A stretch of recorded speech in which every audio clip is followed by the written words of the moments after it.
afternoon to one and all. Welcome to the grand event of RedTeam Security Summit 2021. We would like to welcome you all for being here with us today, as this is the second day of RedTeam Security Summit 2021, a one another vibrant session. Today is a special day for all of us. Once again, I officially welcome you all, the participants and the chief guest, to the Red Team Security Summit 2021. We are glad to announce another brilliant talk topic, DevSecOps with Zero Trust, that will be hosted by Ms. Vandana, ma'am. It is indeed a special privilege and pleasure to welcome Ms. Vandana, ma'am, to deliver this speech. Before that, I can give a short introduction of our honorable speaker, Ms. Vandana. She is a security solutions architect at SNIKE. She is the vice chair of OWASP Global Board of Directors. She leads diversity initiatives like InfoSec Girls and WASAC. She is also the founder of InfoSec Kids. She has experience ranging from application security to infrastructure and now dealing with product security. She has been the keynote speaker and trainer at various public events, including global OWASP AppSec events to Black Hat events, to regional events like Besides events in India. So Vandana is also a member of the Black Hat Asia Review Board as well as multiple other conferences, including Grace Hopper India, OWASP AppSec USA, to name a few. So she is also one of the organizer of Besides Delhi. So Vandana ma'am, here we are overjoyed to invite Ms. Vandana to our Red Team Security Summit 2021. It will be a great pleasure to listen to your talks and learn so much from it. Ma'am, now you can take the charge to the stage and deliver the talk. And the stage is all yours, ma'am. Thank you. Thank you so much. Let me go ahead and Yes. share my screen. Before that, what I'll do is I'll turn off my video just to save the bandwidth as I'm traveling and I'm in the Rajasthan. So I'll just make sure that no one hear my flickering voice. So I'll just go Okay. ahead and share my screen. Yes. Okay, ma'am. Fine. Thank You you. can share. Yeah. And thank you so much for making me part of it. I'm really, really glad to join the Red Team Summit. It's an honor and privilege to be part of the summit. Yes, we are also very thankful to you, ma'am, to come here. Thank you. You can start. Thank, thank you so much. Hi, everyone. Good morning, good afternoon, good evening, wherever you are. Today, we are going to be talking about zero trust and DevSecOps. Now, we've been hearing about these two topics separately, but they are joined. They are together.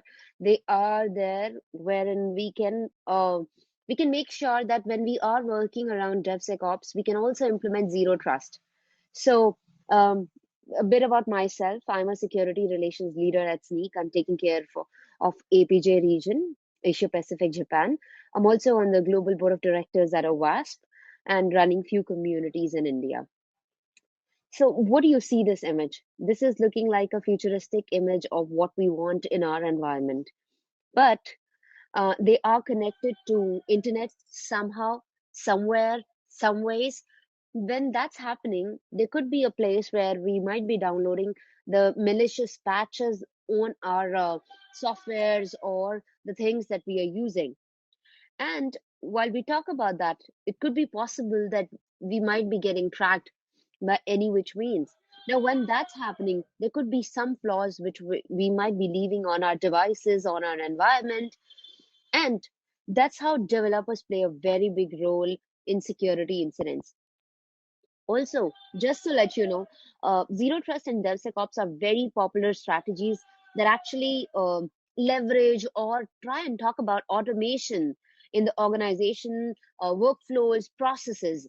So, zero trust is basically what it is. It's actually a security strategy uh, that uses policies which are explicitly enforced on the resources and the people who are trying to access those resources.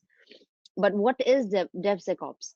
So, DevSecOps is a development phenomenon, or it's a process which we use wherein we want to leverage it, like we want to have a development phase as early as possible. We want to go live as early as possible. So in the upcoming slide, we would be talking about that. So if we talk about developers, they are the heart of companies innovation or organization innovation. So I really like this slide from Azure DevOps pipeline. So I've just got this from there. And um, the one important aspect is when developers become malware distribution system. How that happened? There was an event stream incident, which was happened in 2018, but then event stream has been there for over a decade.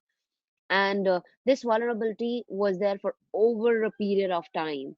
And there are cases wherein we have seen that uh, people have requested for pull requests in the open source ecosystems and injected malicious code. Now, that is a big challenge. And how much do we really know about an environment when we talk about especially DevSecOps or dependencies in the whole pipeline?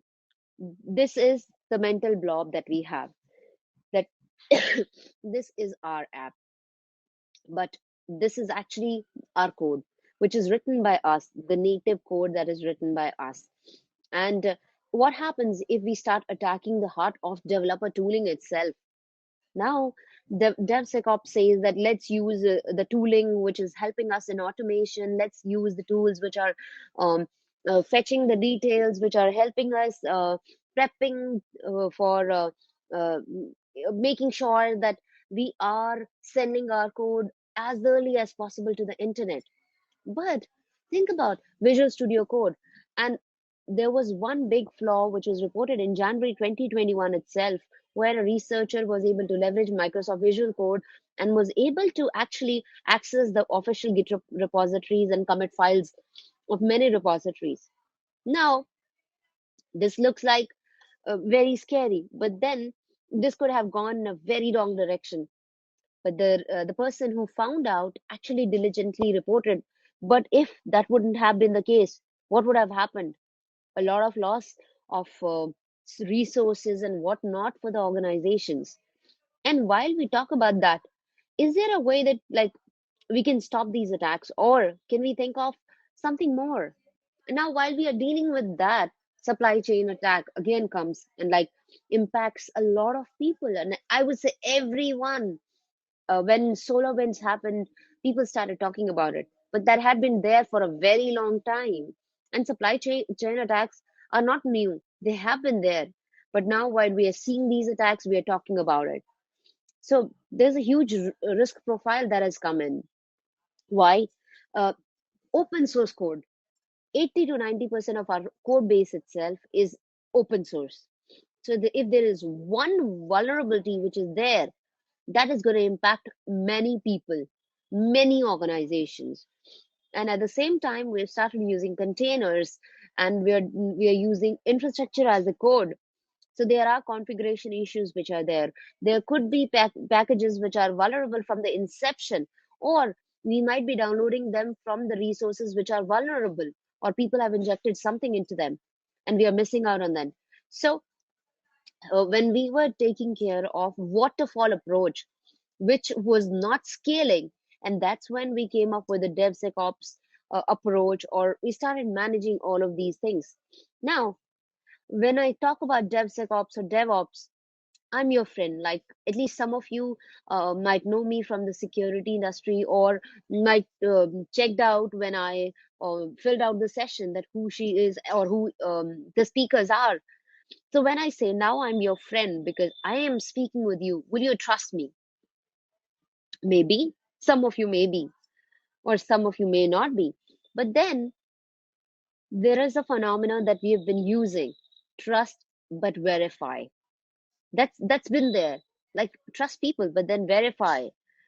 Can I really trust you after verifying also? No.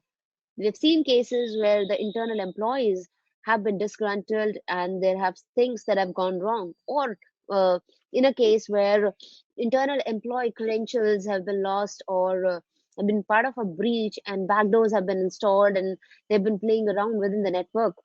We've seen many breaches like that. So the current landscape has changed. We have our whole development environment on the cloud. We don't have a perimeter. We don't develop everything in just four walls of four walls, and we are doing everything in the boundaries. We are moving towards digitization.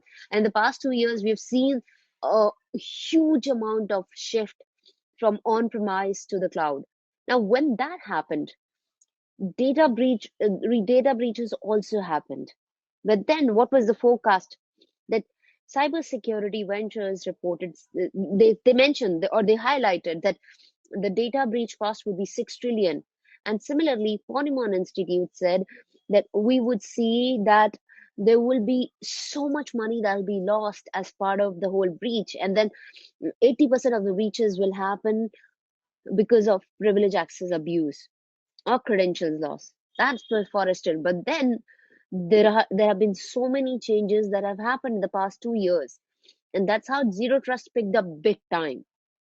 Even while we were talking about, let's have automation, let's have everything on the internet, let's have digitization, let's adopt cloud. And then we were talking about zero trust, wherein we wanted to make sure that we don't trust, but what we say, never trust, always verify. And when we talk about verification, not just users, but their devices, their accesses, their privileges, and we learn all of this over the time. And if we talk about this particular plane, now you must be thinking that what this image is all about. So this image is beautifully created by Orally, and this is around the control plane and the data plane. Now everything that you have in your organization, you can chunk it down, wherein you can piece it up in like small pieces where there are data planes from where we are getting the data, and then everything is connected to a control plane. So data can be managed via control plane. Now, if one data plane fails, we get to know where the issue is. Or if one data plane gets breached, we will get to know. So zero trust is basically a cybersecurity focused on strategy, which is more towards networking the resources, getting the right resources at the right place, and this concept came in like 11 12 years back. um, and now when we talked about those resources or principles where we inspect all the log traffic, there comes a very important strategy that we need these policy engines. We need to make sure that every time we use anything in our environment, there's a right policy that's been implemented. Now, it's not just on the network, it's on the environment as well, development environment as well. So I'm going to say, so to give you an example, wherein right now you are setting up a dev environment and there's a QA environment. So we need to make sure dev don't have access to QA or QA don't have access to dev environments. Or if somebody moves from dev environment to QA, they shouldn't be carrying over their access. Now you will be thinking, how can somebody carry over the access? Now it's very simple. Wherein uh, I'll give you our own example. So there was a person in a network team wherein this person was managing firewalls, editing the firewall rules. But what this person did, this person actually moved to the security team. Now, when this person moved to the security team, carried over all the access. We didn't even know about it. So, so what we did, we were managing one of the application or testing one of the applications, and suddenly we were getting access issues. This person said, let me go ahead and check it. Started checking, made some modifications on the network firewall, and after that we were able to access. But was he supposed to make those changes? No, there has to be proper change management process. And even while we talk about that, the most important part is that when this person moved from one team to another team, the access shouldn't have been carried out in a way that when this person moves to a different team, the access is removed and new access has been given. So zero trust can be implemented in the whole DevSecOps environment, which is more of a collaborative software development strategy. So dev, security, and operation practices in one cycle, wherein we are trying to manage the identities, categorize the data, what kind of data we have. So we are doing the threat modeling. And at the same time, we are also trying to improve the software quality. And we're trying to log everything that we are taking care of. So when security problem occurs, the action to the correct team can be invoked. There is no delay in that. And network management is equally important. Now, how? So while it joins hand with the DevSecOps, it makes sure that the environment is truncated. Everyone is managing small environments, and the right people have access to the right environment. So if I talk about the policies and procedures, here if you see, DevOps is basically union of people, process, product, and technology. But when we talk about DevSecOps core principles, which actually come on top of it, it talks about automation. That's what we need at the moment. And we need the culture. We can have best of people, process, and technology, but if the culture is not right, we can never flourish. And we need to keep it measured so that we can check where we are, and how we are doing. And we are sharing with the rest of the other team. Now, this is a beautiful diagram created by Carnegie Mellon University, wherein they talk about how these different parameters, these different things that we do in our environment, from threat modeling to secure coding to security as a code to infrastructure as a code to monitor the whole environment, is integrated. And DevOps security, all of it is integrated in one place. So it depicts the infinity diagram as it would be in unfolded state. And this view is particularly talking about cybersecurity automation, control gates, to monitoring, to risk determination, and feedback loops of the life cycle. Because if we are not able to monitor them, then we are in a big trouble. We will keep seeing these attacks coming. So, cybersecurity automation, monitoring, risk determination will help our build, integration, delivery, and deployment and feedback loops, which occur at like specific phases of our life cycle or the development life cycle. So if I share this one more diagram, so this feedback loop do not show an actual looping, which is being used here, or which is used for feedback in the development and business phase. But then these bars and graphs, they show that how each phase shows us continuous build, integration, delivery, deployment, and it has a feedback loop, it has a control gate.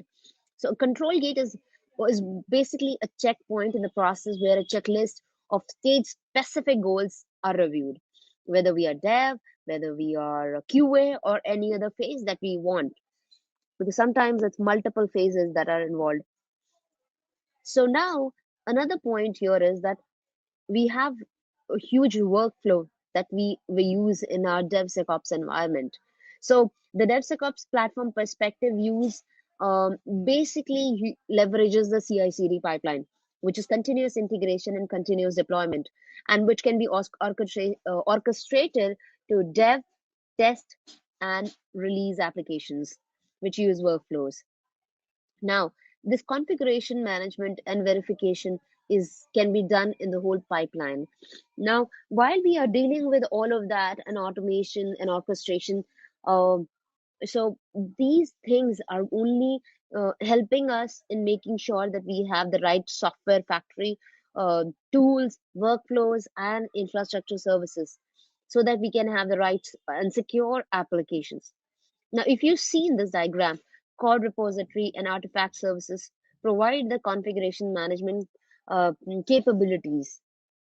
And not just that, it also talks about the whole workflow. So, with the basic understanding of zero trust and DevSecOps strategies, we have developed a whole thread in a set of, I would say, context, so that we can have the right or properly build DevSecOps pipeline and identify some assumptions which will help us in identifying the zero trust consideration in the process. So, a mission, I would say that what we can do is we can leverage these practices, and shift left is not just enough. We need to have the right identities set at the right place, manage the smaller environments so that we understand where the things are planning, and we can have the right planning phases, that what we need at what place and where we need it. We need to have the right threat modeling. Then only we will be able to manage build phase, test phase, or planning phase. Now there are multiple tools which can be leveraged for coding, source code control, CI/CD, runtime, registries. So some of these tools mm, um, are open source. I would say most of the resources are open source. Now, while we are leveraging it, this is the basic DevSecOps architecture. Now, this DevSecOps architecture is leveraging uh, multiple aspects. So it starts with the pre-commit hooks to IDE plugins that we use, and not just that, we've started using threat modeling as a code. So early on, we are doing the threat modeling, figuring out where things can go wrong, and we are making sure that we are managing our secrets as well, and we are logging them properly, that where things can go wrong and where things could have gone wrong, we can detect. And in the pre-build phase, we can do the testing on the code, check the software composition analysis, because that's a big challenge. So checking out dependencies early on. Now, how can zero trust help there? Think of zero trust talks about checking each and every minute detail. So it talks about maintaining the whole CMDB. It also talks about maintaining the whole repository. It also says that we need to understand what we have in our environment. Till the time we don't know about data, assets, applications, services, and we don't categorize it, our mission is not complete, and we would never be able to build the right artifacts. Whatever we do, it is going to go in vain. And it, that doesn't stop there. It also talks about we need to do some manual pen testing or business logic flaws testing. So there was a question which came to one of my session wherein people said, "Oh, we are doing an automation testing, we are doing this, we are doing that, but do you think that pen testing is needed?" Absolutely, it is not going to go ahead and avoid those business logic tests, and not going to go ahead and avoid these security issues. So we need to understand where things um, are there. Now, at the same time, we also want to build an environment wherein even if there is an issue comes, mm, the developer is traveling or the team is traveling, they'll be able to guide people that here things are going wrong, here things can be fixed, here things can be managed. So it is very, very important to take care of uh, things that are needed. Now, while we talk about all the scary things, there's one important aspect that we need to take care of: the open source communities. So we need to leverage those open source communities to make sure that they are helping us. So OWASP is again one big community which is around open web application security project, which help the organization in making sure that the organization have some reference point. Like whenever I want to test something or whenever I put my hands on something new, I want to make sure that I understand what I'm getting into. So this helps us out in that. Now a point comes is that how are we leveraging these dependencies and application vulnerabilities? Because if one attacker target is one open source component, it is going to impact many, many victims.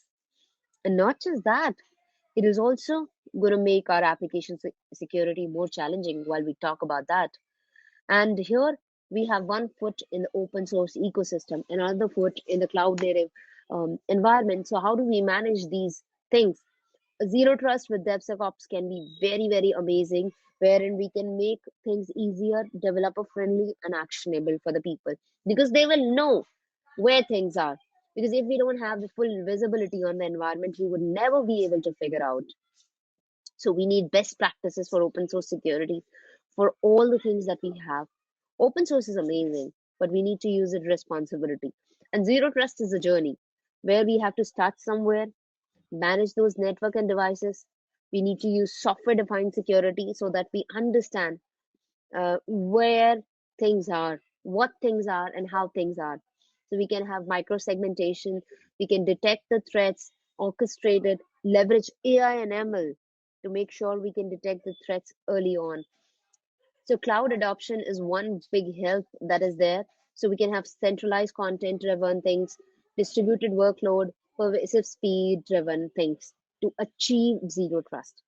So how data access can help between the environments wherein any user, any device, any app in any location is checked, and we are leveraging the kind of a adaptive access mechanism. Here, while we talk about that, we are managing employees, contractors, vendors, corporate issue devices, bring our own devices, IoT devices, data centers, multi cloud, SaaS, on premise, VPN, and what not we are managing. Oh, we have come to the end. Now, let me go ahead and conclude here. So, what is actually happening in our environments is that it's all cascaded. So, zero trust adoption can actually challenge our organizations with the new ways of thinking, operating, and collaborating. And enterprises, what we are trying to do, or even the small startups, they're trying to understand the architecture, assets, data, subjects, resources in order to adopt the new strategies. So, while that's happening, what we need to make sure that we understand how the old strategies had been and how new strategies like agile methods combined with people, process, and technology to reduce the development time and automate the software development life cycle. So while we have short development life cycles combined with continuous software testing, build and release, which will help in delivering software faster, it will also introduce complexity and risks, which we need to understand and mitigate. And that's where zero trust do that. So both initiatives or both practices or frameworks continue to increase in adoption and likely, and when we successfully integrate zero trust network or zero trust architecture with DevSecOps in the organization, it will flourish. It will only help us in understanding our technical and policy controls, where policies can be implemented, where things can go right, where things can go wrong, and how it can be combined with the different things that we have. Could be SIM solutions, could be machine learning, could be APIs, could be orchestration platforms, could be software factory, could be um, wherein we are trying to manage the authorities inside the network, PKIs, CI/CD pipelines, data at rest, data in motion, and how software is being managed. Everything. Now, here I am. We are coming to the end of the presentation. Thank you so much for listening to me. It was wonderful to be presenting at the wonderful conference. Thank you so much.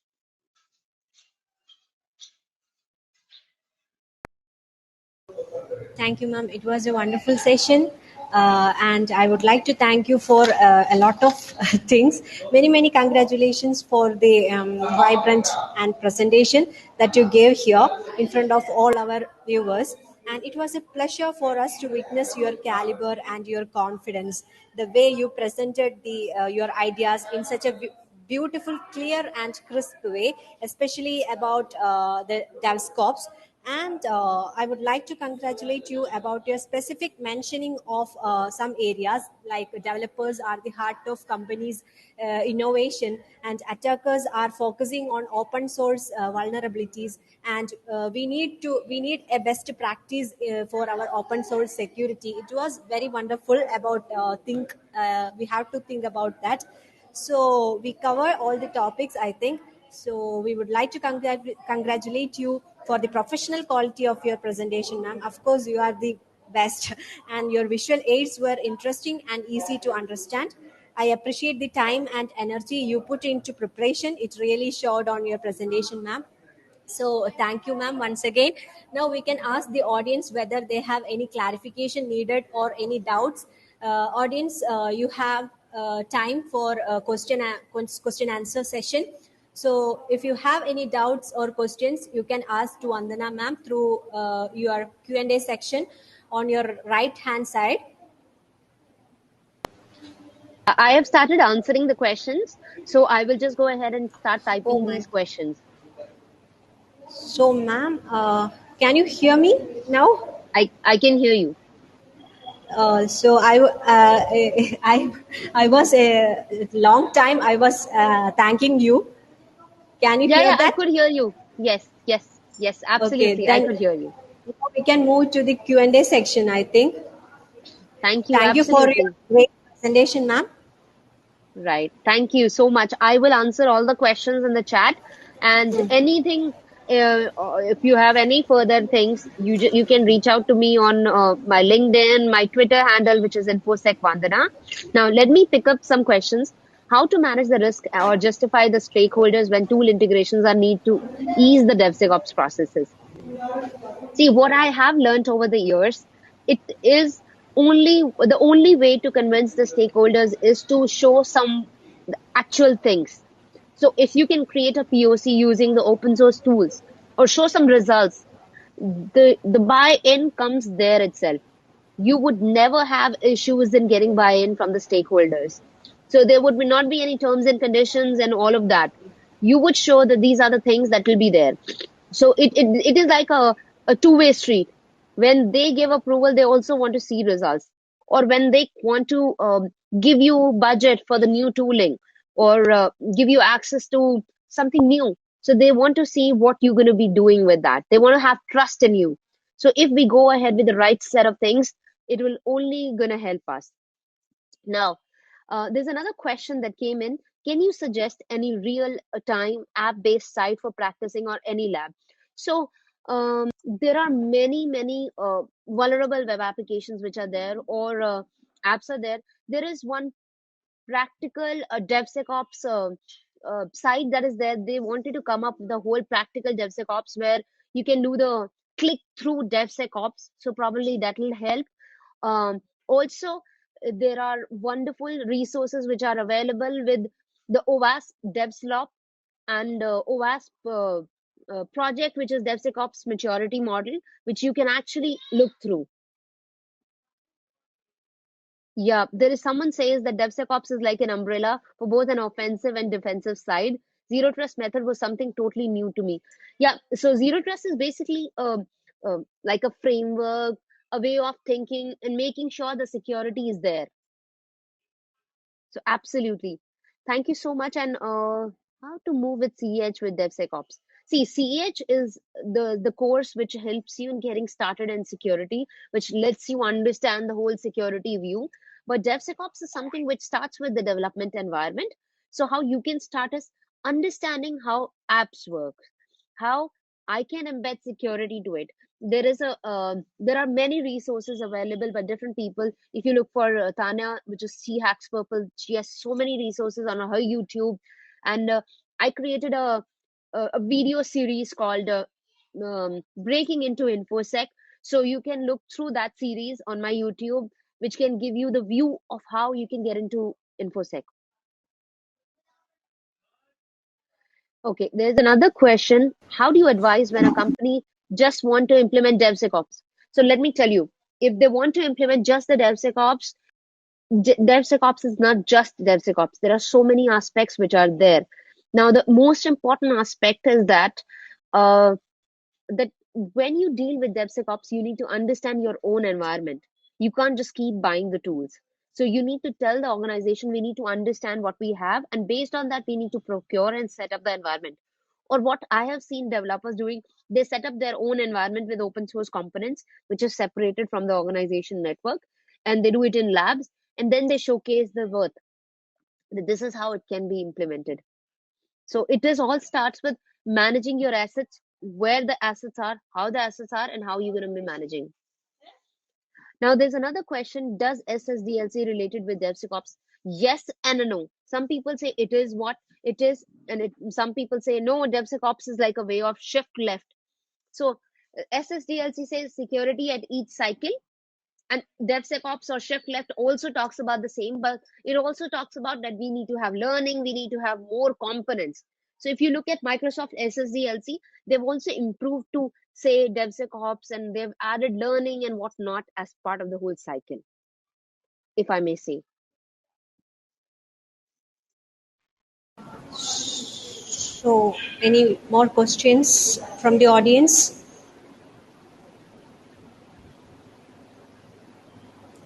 Okay, ma'am. I think there is no questions more. Yeah, Audience? yeah, I think no questions. Thank you so much. Safety in DevScope Yeah. with the AI No, data. no, no. It was just a comment. Yeah. Okay, okay. Then, okay, ma'am. Thank you, ma'am. for the presentable. Congratulations on your presentation that you gave here in front of all of our summit audience and viewers. Right. It was a pleasure for us to witness your caliber and confidence. And I would like to congratulate you about your specific mentioning of the some of the areas like developers are the heart of companies innovation and attackers are focusing on open source vulnerability, and we need best practices for open source security. It was awesome. We would like to thank you for that, and congratulations on this professional quality of your presentation, ma'am. And visual aids were interesting and easy to understand. I appreciate the time and energy you put into preparation. It was really showed on your presentation, and you are definitely to be thanked and complimented for this informative session, ma'am. We wish you a continued success in your professional life and throughout your life, ma'am. Thank you so much. And of course, we have audience and so guys, now we have an upcoming session by Dimitrios Bogiokas on the topic threat landscape connected training. So the session will start at 4 p.m. Please stay tuned and switch over to the next session. And we have booths, and you can visit the booths also about Hack the Box and Red Team Hacker Academy. So you can visit and discuss with your stall. Yes. So we are waiting.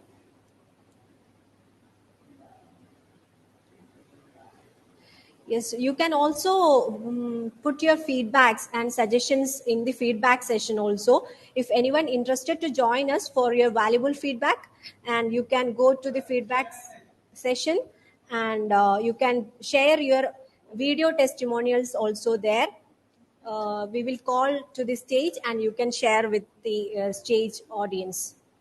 So guys, you can go to the feedback session there. We are waiting for you all.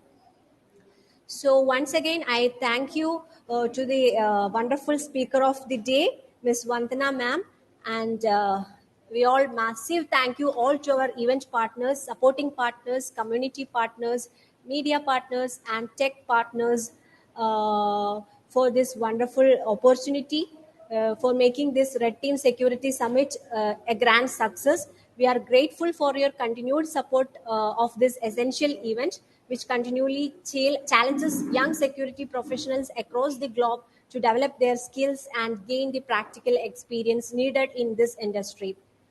Okay, thank you for all. Thank you.